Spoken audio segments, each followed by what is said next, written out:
Ladies and gentlemen, podcasting since 2005. You're listening to Gamertag Radio. With your hosts, podcaster Hall of Famer Danny Pena, the always opinionated Paris Lilly, and from outside of the norm, Peter Toledo. This is Gamertag Radio.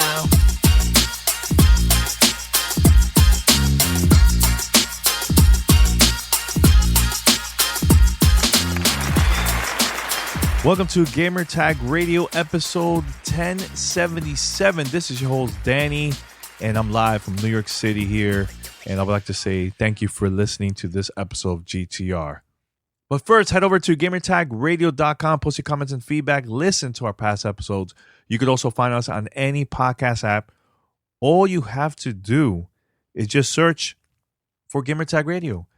Once you find us, follow us, subscribe, or even post a review. It will help us out a lot to get discovered because the show will go top of the charts. People will see that. And this will be an opportunity to get new listeners. So we need your support. Spread the word about GTR.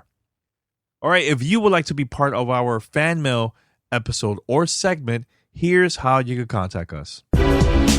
Send us your feedback or questions. Give us a call at 786-273-7GTR. Email us at fanmail@gamertagradio.com or leave a message on speakpipe.com/gamertagradio. All right, so this one's going to be a very special episode.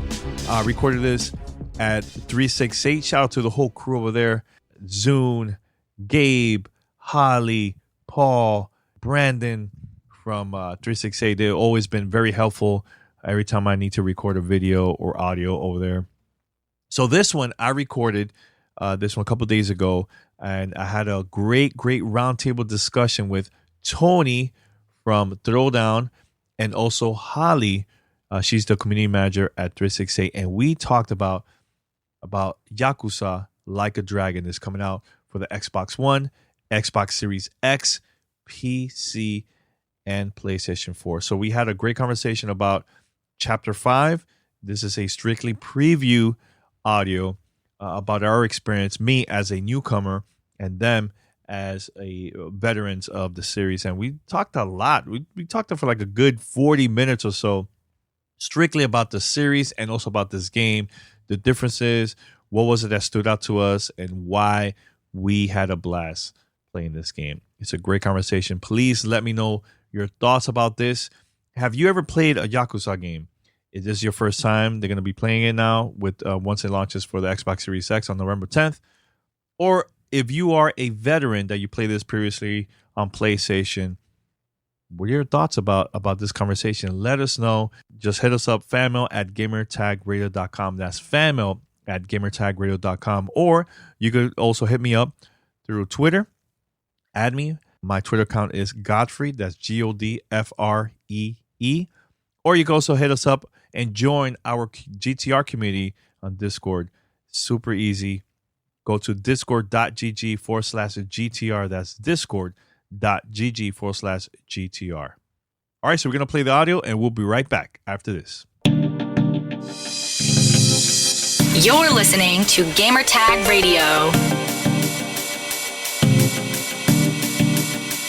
All right, so I have a couple of friends here. We're going to be talking about Yakuza Like a Dragon. It's coming out for the Xbox Series X. I know there's for other consoles, other platforms, to PC. But first, we have Holly here from 368. Hello. Community manager, right? Yes, community manager, proper. There you go. And also Tony from Throwdown Show. What's going on, people? And also you're writer for PC Gamer. PC Mag, you know. Oh, PCMag.com. PCMag.com, that's right. Yeah. Shout out to the whole crew here at 368 for helping us out here. And we're going to be talking about Yakuza. Look, I've never played the series. This is the first time that I played this for the first time. Because of this game, I want to play the other ones too.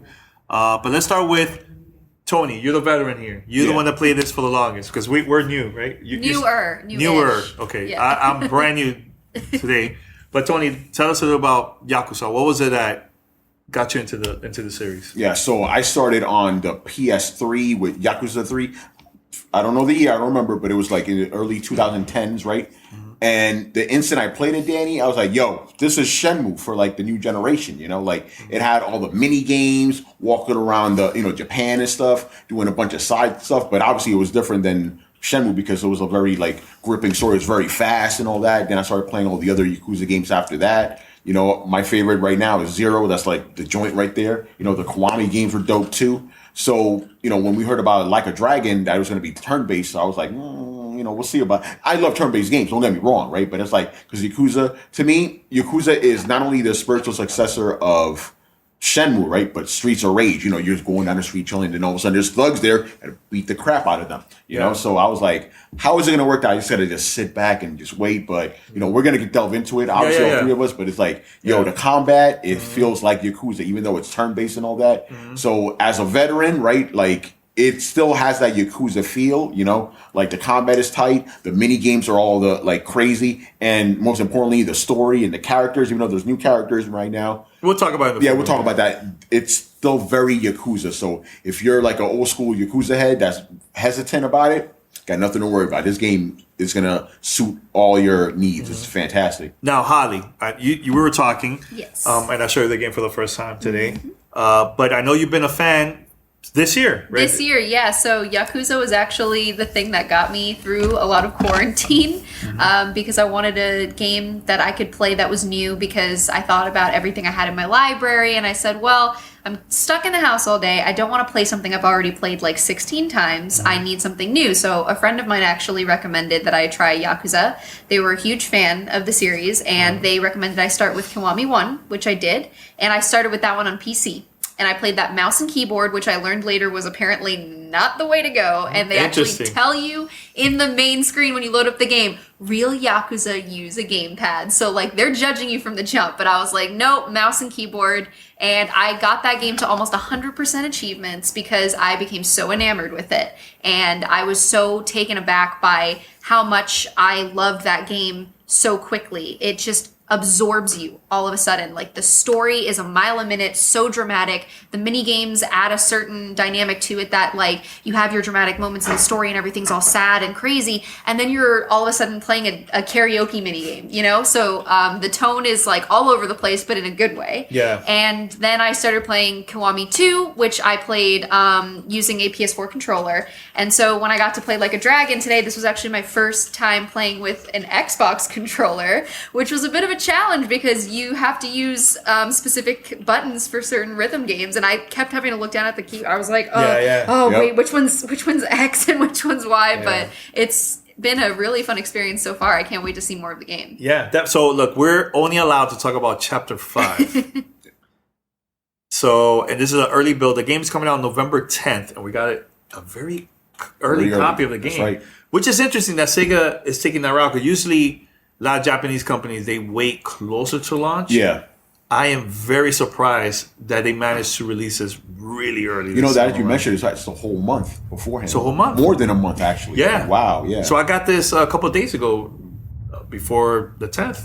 So just so you guys know, Danny played on Series X, I played on PC, but the experience is basically the same. But yeah, you're right. I think it was like, we got this really early.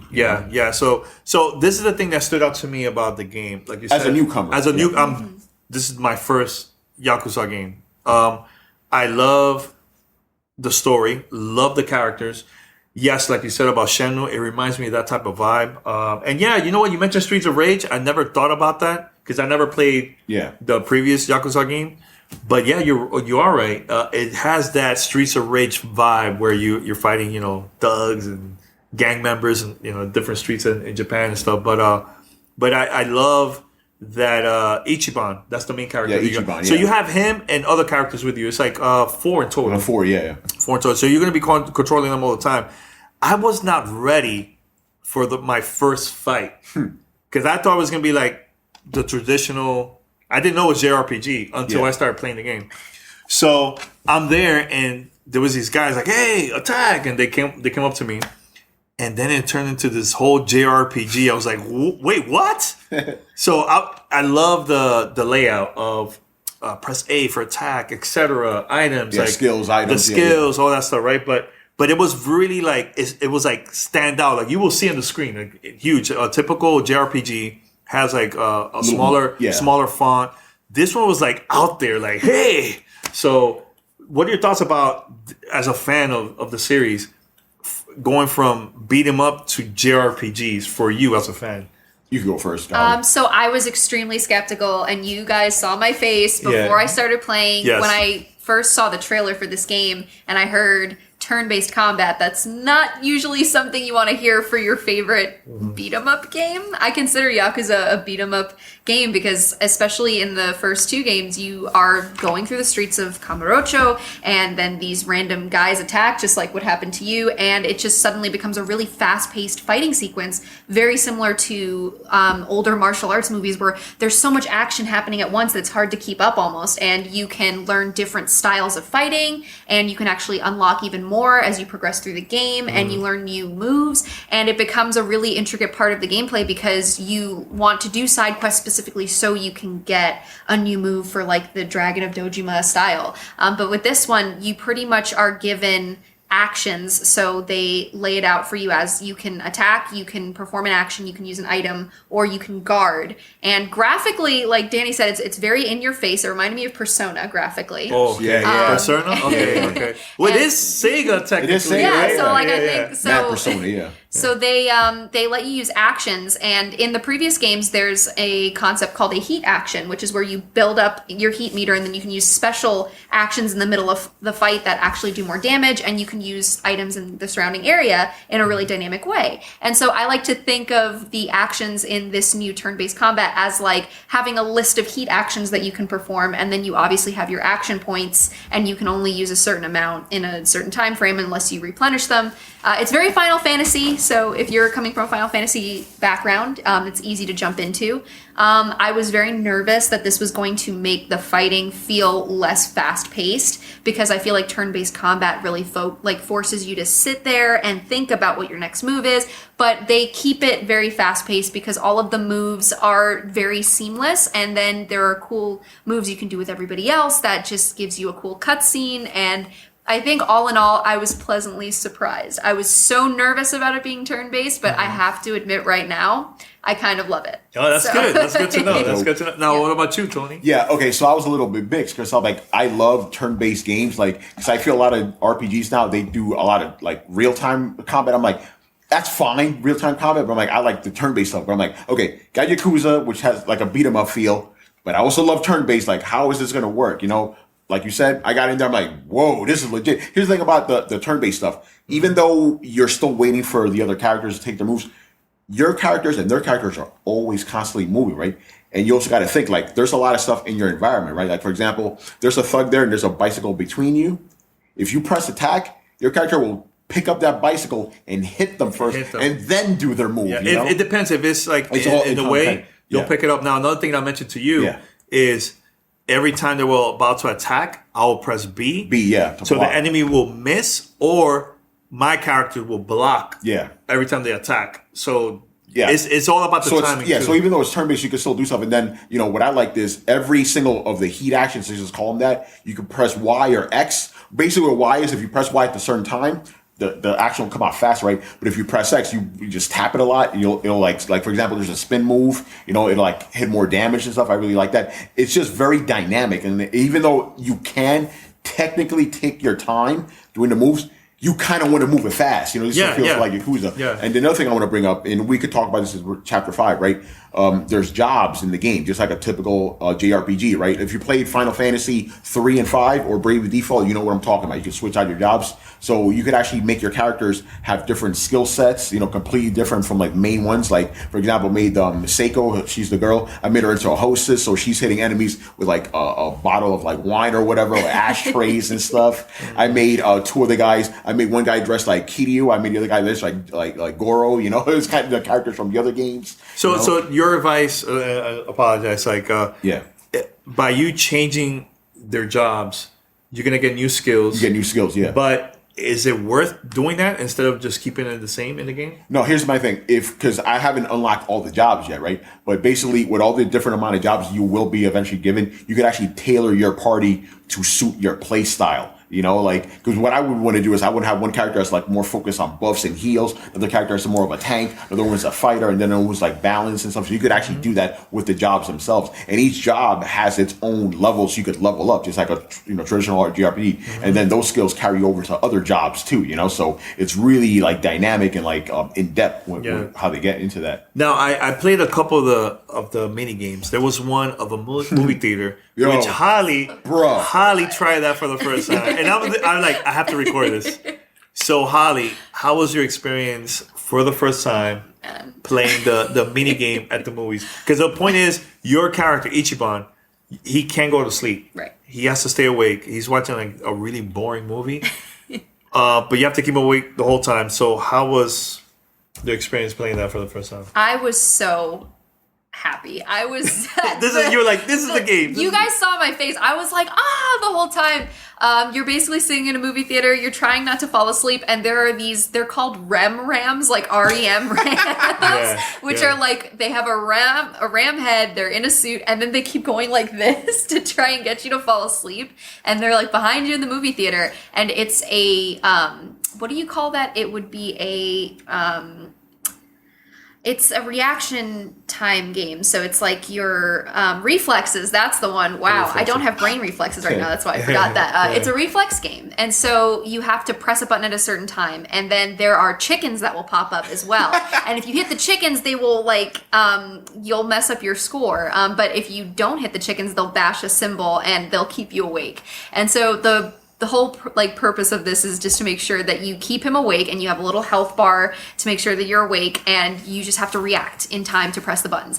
I had so much fun playing this, and it's such a simple concept, but it was so funny the way that they laid it out. And I'm a huge fan of the Yakuza minigames to begin with. I love karaoke. I loved the dance minigame in Zero. That is the best Yakuza minigame, hands down. Okay, like you're building your combos when you're playing as Goro and you're dancing. Like that is Yakuza right there in its experience. So I'm really happy to see that they have managed to find another minigame that can continue the legacy of amazing minigames in the series. So yeah, that's good. Love that minigame. That's good. And I know you were walking around to see if there was any stores or so. What were like the store that you found in the game when you were playing in Chapter 5? I think it was called Love Magic. Yes. It was like an adult toy store, but you could purchase weapons. So like in true Yakuza fashion, a store you don't expect to be able to buy weapons from, you can buy weapons from. In I think it was the first game, if you go into the back of an adult video store, they have an exclusive weapons shop, and you can buy some stronger weapons than you can find anywhere else. So I think it's funny that they're also like continuing a little like nod to previous concepts. That's cool. Yeah. That's cool. Now, this is my first game of the series, right? And I played a couple chapters, can't say how many, but I got hooked with the story. Love it so much. I love the characters, which we're going to be talking about in a few minutes. Right now, But now, by playing this game, I feel like now I want to go back and play the previous games. Now, you two gave me two different answers with this. Okay. If, let's say, somebody got the Xbox Series X, and they get this game for the first time and play it, or maybe on Xbox One or whatever, PC, they're playing this for the first time, they love the series, and they want to go back. Which of the series they should start with? You said you gave me one answer, you gave me another answer. So let's go with you first. Ooh, okay. I said Kiwami 1. Kiwami 1. I said Kiwami 1. Do you want me to give my reasoning? Yeah, say why. Okay, so the reason why I said Kiwami 1 and then I said Kiwami 2 is because 0 is chronologically before Kiwami 1 and Kiwami 2, but I feel like in 0, you will appreciate the story more if you have already been pre-established with the characters.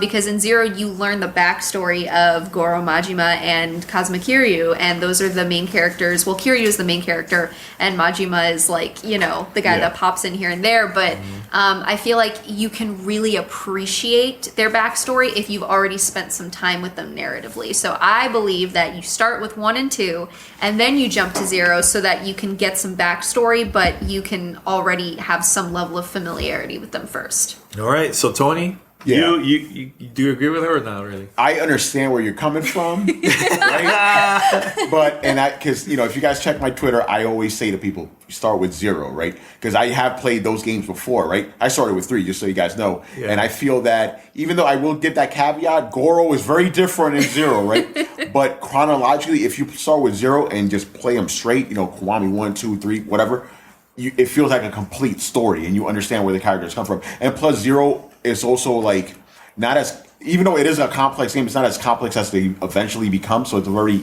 easy jumping on point, Plus, it has like the best version of the Hostess like mini game. So like I love that. So that's my advice. Like just narratively, because Yakuza at its core is a very narrative driven game. It's all about the characters. You want to see how they evolve and all that. Yeah. So I would start with 0, whatever. I mean, you can't go wrong with Kiwami 1, but it's just like me. I want to start it right from the beginning. And again, it's just an easy jumping off point. But going off to what you said, another great jumping on point is this one, Like a Dragon, like you said, you played, you're like, yo, this is dope. I love it. I love the style. I love the story. I love the characters. The music is phenomenal, especially the same track that you hear when you start fighting later is gonna be different. Like, it's gonna be different. It's typical, like typical JRPG games. It's like on have you played Blue Dragon, Lost Odyssey, Final Fantasy? You have that theme music when you fight, but when you meet like some like important characters in the game, the music is going to change, So but I love the game. Now I want to go back and start playing the game. Like for you, you started with 3. I started with 3. Yeah, you started with 1. You started with 1. I started with Like a Dragon. Yeah, and it's all good. Here's the thing: every Yakuza game, now I'm thinking about it, they're all good entry points. Like obviously, if you start at a certain point, 1 or 0, like it's still good. But like because they do such a well thing. But let's bring this up just a transition about it. Yeah. Obviously, we had Kiryu. He's been the main guy for the first 6 games, right? The Samurai game didn't come to America yet, right? But he's been the main guy. So in this one, you play as Ichiban. He's the new guy, right? And I was at first hesitant because Kiryu is my dude. You know what I'm saying? I was like, that's my guy right there. That's how I felt. I like within the first and I want to get your impressions of this too, right? Because I know you didn't play too much of the story, but like within the first 10 minutes, I'm like, I like this dude already, man. Yeah. Just because the fact he's so different from Kiryu, right? Kiryu, he's a very kind of quiet, stoic kind of dude. He'll go into a situation. He doesn't really rush into things. He's very methodical about things. Ichiban, I don't know what this dude's gonna do. He may just jump in there, just run off at the mouth and go crazy. But I like that. It works. I like that he's like a good person, good with his friends. Yeah. Look, that whole crew. They're always dissing each other, but like in a good way, in a good way. You know what I'm saying? But especially Seiko, the girl. She's ruthless, man. Yo, for real. She has no time for crap. It's like there's other 2 characters. I can't remember their name. Yeah. They're talking about women and stuff, and she's like, oh god, she's like, oh god. Wait, you guys are wasting my time. What's up with this? She's that type of person. Yeah. But it's dope. I really enjoy it. I feel like the chapter that we played, chapter 5. Yeah, chapter 5, yeah. It was pretty long. It was long. It was a very long chapter, But about you, what you think of the character? I mean, you didn't get to see the scenes, but only the fighting. Yeah, I want to get your take on Ichiban. I think, just like you, I was also not quite ready to let Kiryu go as a main character because, that's my boy. But Kiryu is actually not my favorite character. Majima is my favorite character. Across all games, he is my favorite. But it's because he's so different from Kiryu. And it's because he's literally the wild card. He is this dude that you never know what he's going to do. And I think similar to Ichiban, not exactly, obviously, but I definitely enjoyed Ichiban from what I saw of him. And even though I know it's hard being the new kid on the block, it is. So I let my guard down just a little bit to be fair to him as a character. And I will say,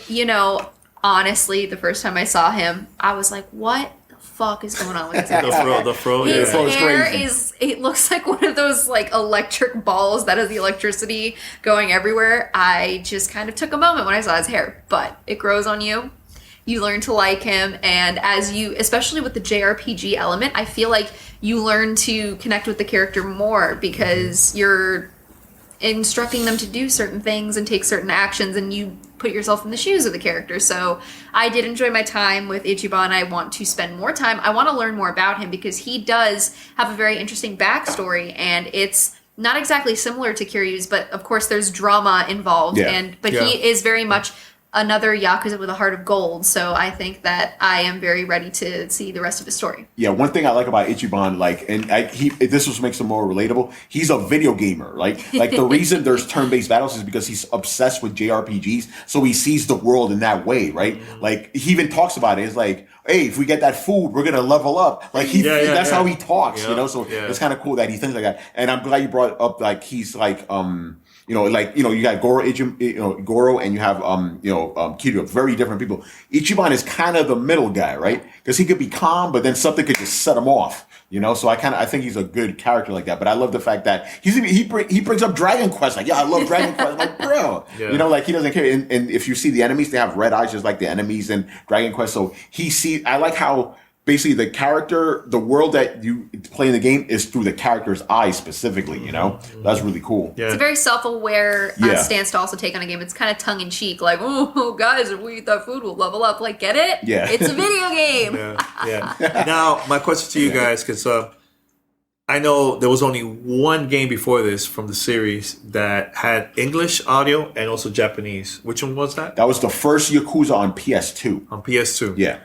So now that they're coming back, that's been like, what, 10, 15 years? No, that's been longer. It's like PS2 is like maybe, not 20 years, but like closer to the 20-year range, yeah. So now this is the first time that they're adding it after those years. Yeah. Audio, English audio in there.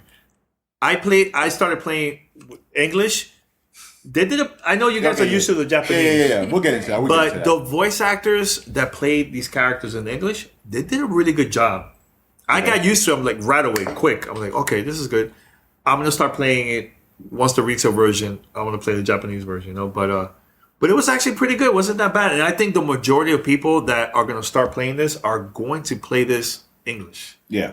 I think personally. I think that the new people will, but it's just hilarious. Like the same reaction I had when I started playing the game, Holly had. She was like, Japanese. Just because we're so used to it. I knew something was up right away. I was like, can we get this changed, please? Yeah, I was like, no. Like, don't get me wrong. Like, I'm going to take your word for it because I didn't play enough. I was like, Japanese all the way. No, it was actually good. It was actually pretty good. Yeah, because again, by the way, fun fact, I don't remember who it was, but Mark Hamill was actually in the first Yakuza game. Oh, really? He was one of the characters. I don't remember which one. But I remember that. Yeah. But again, like, I miss all that stuff, like, hurrah, like all that stuff, Well, here's the thing. So, in the game, when you start fighting random enemies in the streets, they're talking to you in Japanese. The Japanese, yeah. While your characters will say certain things in English. So it's not technically 100% English. Yeah. But I think it's good to have the English. Here's the thing. Just to bring it back, you guys have a little bit of context, right? Yakuza's been around, like we talked about since the PS2 days, right? But it really blew up this generation, PS4, Xbox One generation, right? Why is that, you think? I don't really understand. Okay, I have a theory. This is just a personal theory, right? I think it's because, last generation, just taking it back a little bit, Japanese games fell off from their path. Like, basically, they were trying to be too much like Western games. People don't want from Japanese. They want Japanese games that feel like Japanese games. So Yakuza hit at just the right time where people were ready to accept this. It was really with Zero, actually. It was like people like, yo, this is dope. And even the director, he was like, oh, like people like these games because they're Japanese games, and they pushed on that, right? But now, obviously, Yakuza hit a certain apex. Now to take it to the next level, that's why you need those English voices, because, like you said, a lot of just regular players who've never played Yakuza before, they don't want to, read all that stuff. There's a lot of reading Yakuza. You already know. Yes, there is. So I think it's good to do that. But at the same time, for guys like us, like, we get the Japanese voices. Like, that's what we're used to. So I think the English voices, not my preference, but it's necessary to get to the next step, because Yakuza's just on the rise. You know what else also, Danny, just last thing? Yeah. Also word of mouth, too. Like, it keeps building. People, like, Yakuza 0 hit, and everybody started talking about it and be like, oh, what's up with the Yakuza games? And then bring them on PC. That helped a lot. Oh, and Game Pass, too. Game Pass, yeah, I'm telling you. Now, Holly, you said it was during quarantine they started playing it. Yes. So what was it? You just saw it, like, let me just download it? Or was it word of mouth, like you were saying? People were telling you about it? So what's really funny is that I used to work at GameStop, and I used to stock the shelves, and I used to do putbacks and put the covers back on the shelves, and I would look at the Yakuza games all the time. And I remember specifically seeing the cover for Song of Life, and I remember looking at it and being kind of intrigued by it. I was like, this looks a little corny, but there's something calling me to it. And then I would see people buy it, and they would be like, oh, you guys have it. Yeah. And I was intrigued. And then I had a friend who suggested to me, you know, you have a lot of free time now. Why don't you try Yakuza? I really loved the game. They were a huge fan of the game, lifelong fan of the game.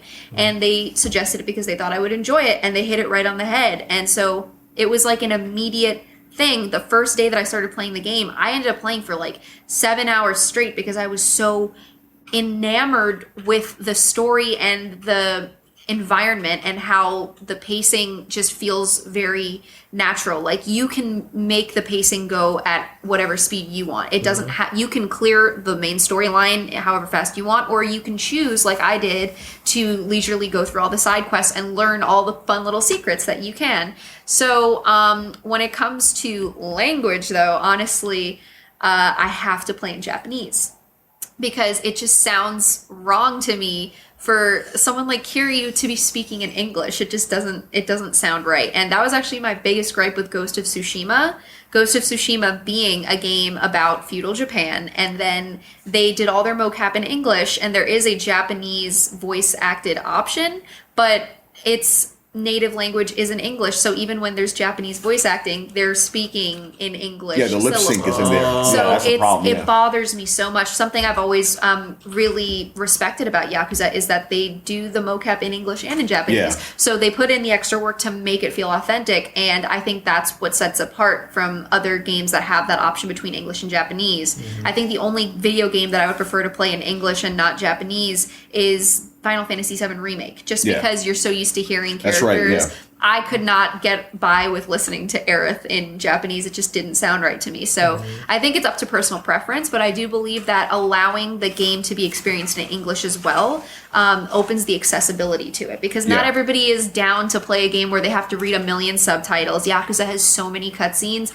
I get it if you're just trying to unwind. You don't want to read all of that. So it definitely does help with the accessibility and getting people interested in the storyline. And then once you get into that level of caring about the game, maybe you will try it in Japanese. So I don't knock the people that prefer it in English, but personal preference, Japanese. This is Gamertag Radio.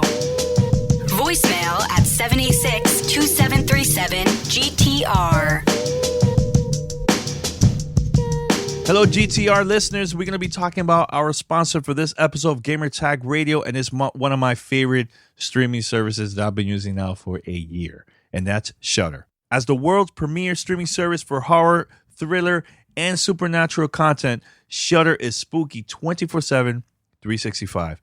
But they like to be a little bit extra for Halloween. And this year, they're going all out by turning the normal 31 days of Halloween into 61 days of Halloween. That's right, a 2-month celebration of their favorite season, featuring weekly originals, exclusive movie premieres, and much, much more. There's one that's out for Nicolas Cage called Color Out of Space. There's also the second season of AMC NOS4A2, and much, much more. You could stream this and other movies, great thrillers, horror, and suspense for just $5.99 a month.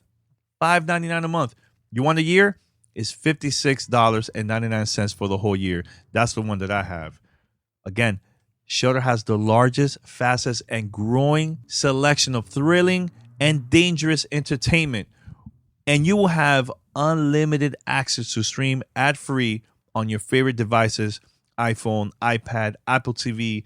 Like me, I've been using my Xbox One, Amazon Fire TV, Google Chromecast, Roku, and other Android devices. Shudder has a unique collection of exclusives and original films and series, horror classics, and blockbuster hits. Like I was saying in the beginning of the ad, I've been using this now for a year. There's a lot of great documentaries, a lot of cool movies that's only available there, from a lot of independent films, foreigns, etc. I've been using this nonstop. This is your opportunity now to also try out Shudder, right? And I'm going to give you this special offer just for you, the GTR listeners. Go right now to shudder.com. That's SHUDDER.com and use promo code GTR, and you could try out this service. Guess what? For 30 days. Take advantage of that. 30 days for free. All you have to do go to Shudder.com, use promo code GTR, and try it out. And let me know on Discord or Twitter if you sign up, and let me know your thoughts about the service. I personally like it a lot. I've been using this, and I know a couple of my friends from the gaming industry use Shudder all the time. So again, one more time, go to Shudder.com and use promo code GTR so you could try out the service for free. All for free, 30 days. Let's go. We'd like to say thank you to Shudder for sponsoring this episode of GTR. You're listening to Gamertag Radio.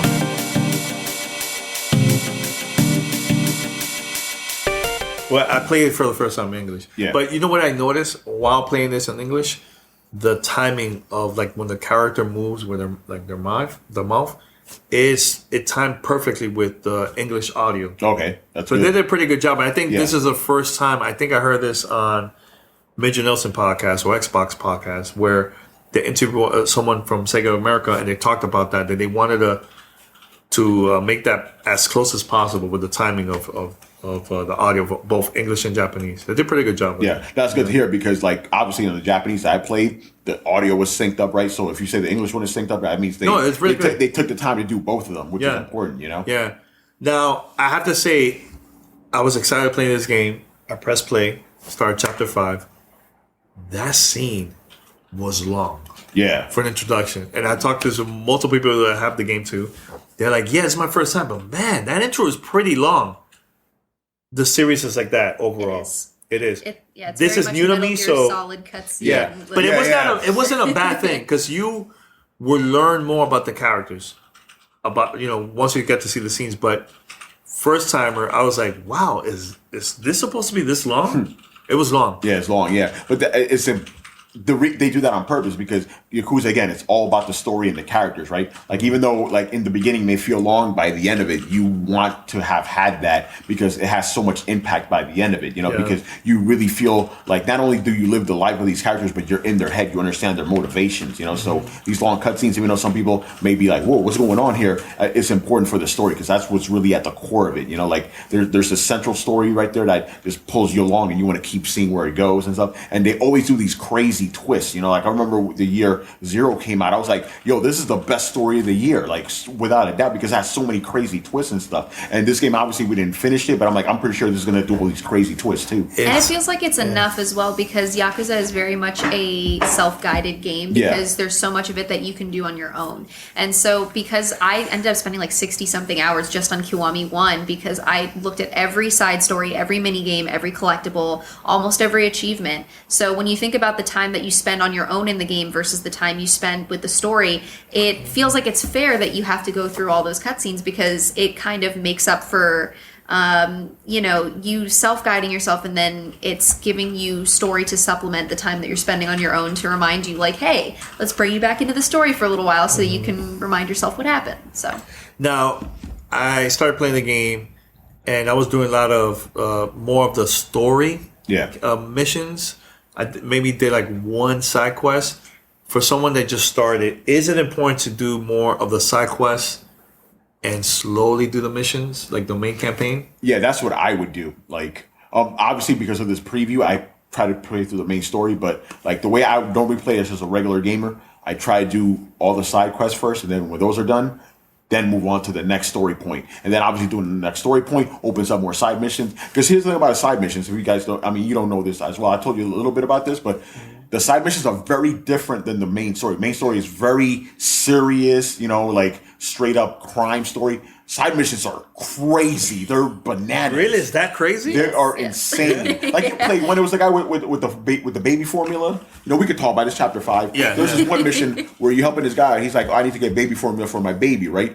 And like, okay, I'll help you out. Like, I gotta get you some hot water. So you got some hot water and stuff. And you hear these babies crying from his building. Like, I gotta go help these babies out. You go up there. It's not babies, bro. It's grown men in diapers pretending to be babies, and there's just one woman feeding them, and then they get mad at you for crashing a party. So you gotta fight these dudes in diapers, and beat the hell out of them. Okay, so okay. that's a level. And then like in a previous Yakuza, you remember this one? Like this guy, like he was like trying to get some used panties or something, like for a mission.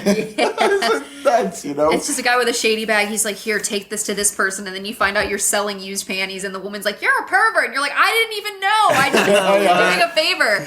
You get yourself stuck in really crazy sitcom positions. Like it becomes really, it's a really funny contrast to the main story. And that's what I think makes Yakuza so great. Because like you said, the main storyline is very much crime, very dramatic twists and turns that you don't even see coming. Yeah. And then the side stories I like to think of as palate cleansers because you go through so much heavy stuff in the main storyline. They want you to still enjoy yourself and still kick back and have fun. So you have the mini games and you have these silly side stories. Not all the side stories are as outlandish as that. There are some heartfelt side stories. You help reconnect some families, whatever. But I like to think of them as like a fun little palate cleanser. And just like you, I like to do the side quests first and then the main storyline, because also in some of the earlier games, once you get past a certain point in the storyline, you cannot go back to do certain side quests. They become unavailable. Oh, I didn't know that. Yeah, I think they changed that for this one, but you're right. You want to clear them out, but in this one, I think you're good to go do them at, Also, you can switch and go. Because this is more like a JRPG. This is not like the typical Yakuza. Yeah. One thing about this game, speaking about the crazy side quest, right? We both played this one.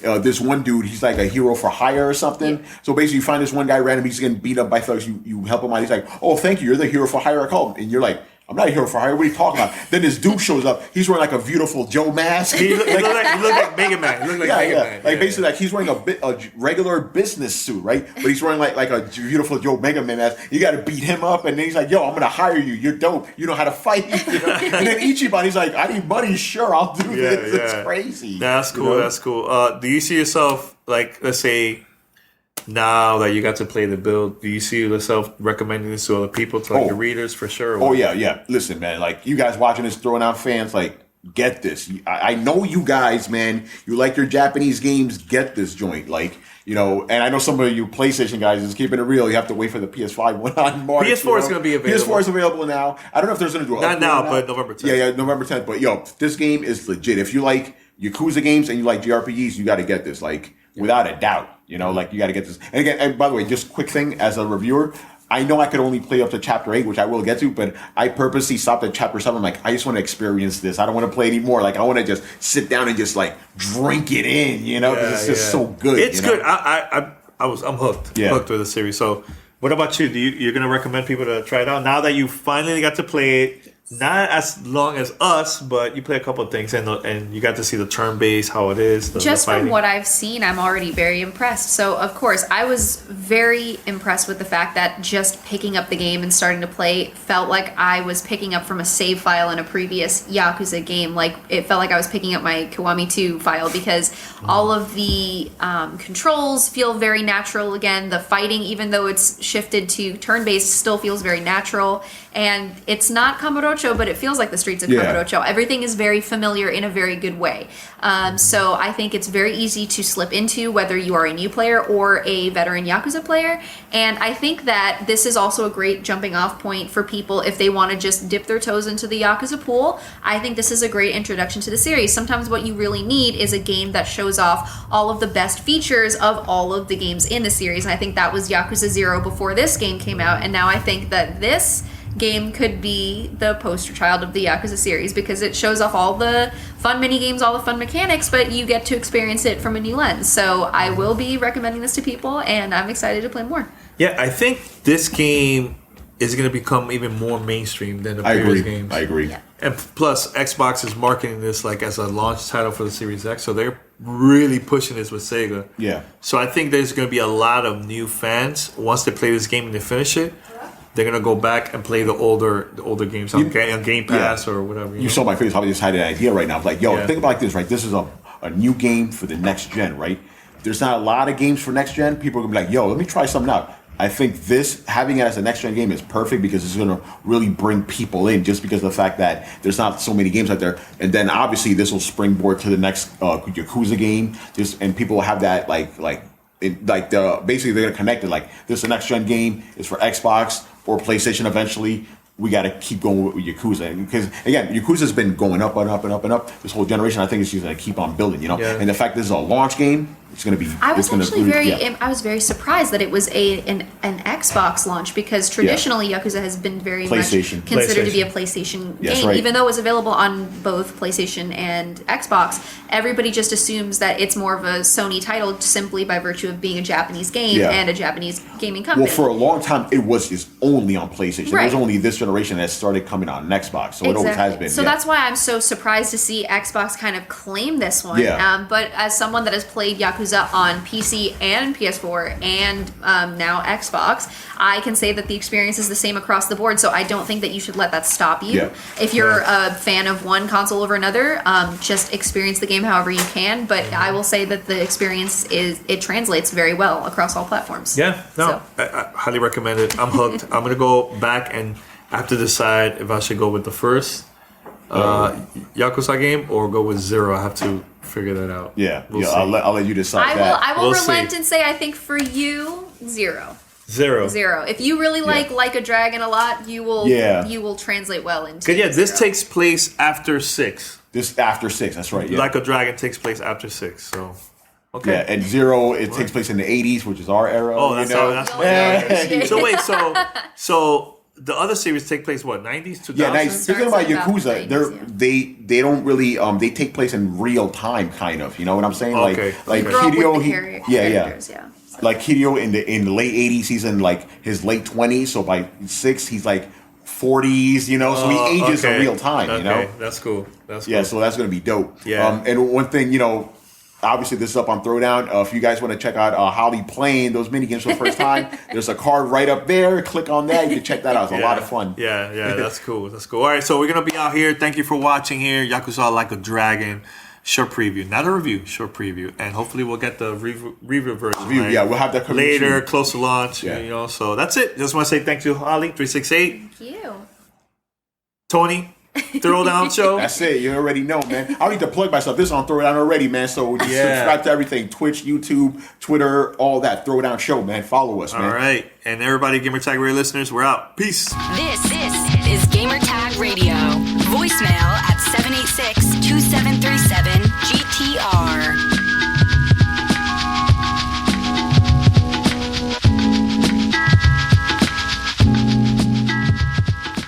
All right, so we're going to wrap it up here. Gamer Tag Radio, episode 1070. Thank you so much for listening to this episode. And like I said, this was a great conversation about Yakuza Like a Dragon.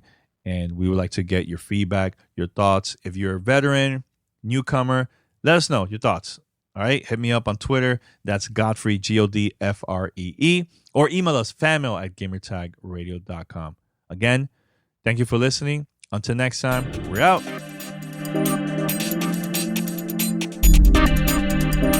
Thanks for listening to Gamertag Radio. Be sure to like us on Facebook and follow us on Twitter.